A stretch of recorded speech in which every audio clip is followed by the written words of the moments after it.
बिस्मिल्लाहिर्रहमानिर्रहीम। आज की इस वीडियो के अंदर मैं आपको बताऊंगा ई सिम क्या होती है, ई सिम को आप डिवाइस से कैसे जो है ना वो एक्टिव कर सकते हैं और ई सिम मोबाइल में कैसे आप कनेक्ट कर सकते हैं, सारा कुछ बताऊंगा। ये देखें डिवाइस मेरे हाथ में, सिम चेंज पर मैं क्लिक करता हूँ। सिम चेंज पर क्लिक करने के बाद दोस्तों आपको सारा प्रोसेस में आपको समझाऊँगा कि आपने ई सिम को कैसे एक्टिवेट करना है। ये देखें ई सिम मेरे हाथ में है। अब मैंने सिम चेंज पर क्लिक कर लिया। अब यहाँ पर मैं सबसे पहले शनाख्ती कार्ड नंबर लगाऊंगा। CNIC लिखा हुआ है, आपने यहाँ पर CNIC नंबर लगाना है। जिस बंदे के नाम पर सिम को आपने रजिस्टर्ड करना है तो आपने यहाँ पर उसका CNIC लगाना है। उसके बाद आपने वो मोबाइल नंबर लगाना है जिस मोबाइल नंबर को आप ई सिम में कन्वर्ट करना चाहते हैं। अगर आप न्यू नंबर लेना चाहते हैं तो आप फ्रेंचाइज को बताएंगे कि भाई मुझे न्यू नंबर चाहिए। अगर आप ओल्ड नंबर को ई सिम में कन्वर्ट करना चाहते हैं तो ये देखें जैसे डुप्लीकेट सिम होती है ना, बिल्कुल इसी तरह से आपने सिम चेंज में जाकर ऊपर आपने MG नंबर लगाना है, नीचे आपने वो मोबाइल नंबर लगाना है जो आपके पास इस वक्त सिम मौजूद है। जैसे आप वो नंबर यहाँ पर लगाएंगे तो वो जो आपके पास सिम चल रही है ऑलरेडी वो बंद हो जाएगी और वो इस ई सिम में जो ना वो मर्ज हो जाएगी। उसके बाद फिर आपने जैसे इस QR कोड को अपने मोबाइल में कनेक्ट करेंगे, स्कैन करेंगे तो वो ही नंबर आपका एक्टिव हो जाएगा।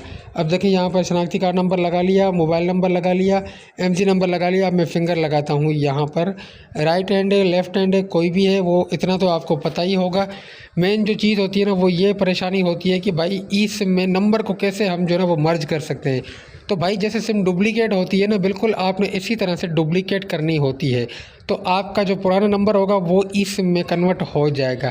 मतलब जो आप ये देखें बिल्कुल सक्सेसफुली एक्टिव हो गई है। अब मैं आपको मोबाइल में कनेक्ट करके बताऊंगा कि आप मोबाइल में कैसे इसको कनेक्ट कर सकते हैं। ये देखें मेरे हाथ में मोबाइल है आईफोन का, ई सिम भी मेरे हाथ में है। आपने मोबाइल सेटिंग में जाना है। सेटिंग में जाने के बाद ये देखिए मोबाइल सर्विस लिखा होगा। मोबाइल सर्विस में जैसे आप जाएंगे, मोबाइल सर्विस में जाने के बाद ये देखिए लिखा हुआ होगा ऐड ई सिम। ये देखिए लिखा हुआ है ऐड ई सिम, ब्लू कलर में जो लिखा हुआ है ना ऐड ई सिम, तो आपने यहाँ पर क्लिक करना है। मोबाइल को आपने वाईफाई से कनेक्ट लाजमी करना है, नहीं करेंगे तो आपकी सिम एक्टिव नहीं होगी। आपने ऐड ई सिम पे क्लिक करना है। जैसे ऐड ई सिम पे क्लिक करेंगे उसके बाद आपकी सिम कनेक्ट होने का प्रोसेस आगे बढ़ना स्टार्ट हो जाएगा। ये देखिए आपके सामने है। मैं आपको सबसे पहले सेटिंग में जाके मोबाइल सर्विस में जाके आपको दिखाता हूँ कि भाई आपने कैसे कनेक्ट करनी है। ये देखिए मोबाइल सर्विस लिखा हुआ है, मोबाइल सर्विस में जाता हूँ, नीचे आऊँगा ऐड ई सिम लिखा हुआ है। यहाँ पर आपने चूज़ सिम पे क्लिक करना है। ठीक है, जैसे ही आप क्लिक करेंगे तो यहाँ से आपने पहले वाईफाई को कनेक्ट कर लेना है। वाईफाई कनेक्ट नहीं करेंगे तो आपका प्रोसेस आगे नहीं बढ़ेगा। दोस्तों वाईफाई को कनेक्ट करने के बाद क्या प्रोसेस है वो भी मैं आपको बताऊंगा। ई सिम बिल्कुल कनेक्ट हो जाएगी। इस वक्त देखिए आप मेरे मोबाइल में ऊपर एक ही सिम दिखा रहा है। वाईफाई को मैंने कनेक्ट कर लिया है। अब मैं आपको बताता हूँ कि आपने क्या करना है।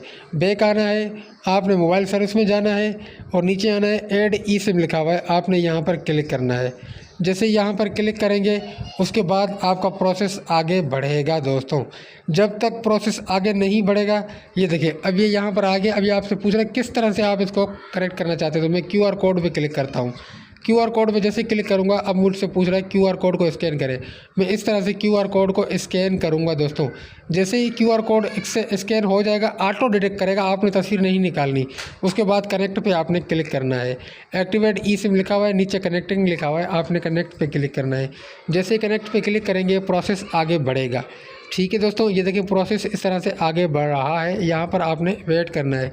ये क्या बोल रहा है, your new e SIM from Jazz is ready to activate. ठीक है, यहाँ पर आपने दोबारा से क्लिक करना है। टर्न ऑन iCloud या डोंट यूज़, किसी पे भी आप क्लिक कर सकते हैं। मैं यहाँ टर्न ऑन कर लेता हूँ। ठीक है, डन होने के बाद ऊपर देखें मेरी ई सिम कनेक्ट होना स्टार्ट हो चुकी है। दोस्तों अब दूसरी सिम भी मेरी कनेक्ट होना स्टार्ट हो चुकी है। अब मेरे मोबाइल में 2 सिमें आ गई हैं। देखिए ऊपर जो सिग्नल आ रहे थे उसके नीचे बिल्कुल एक और सिग्नल भी आना स्टार्ट हो गया है।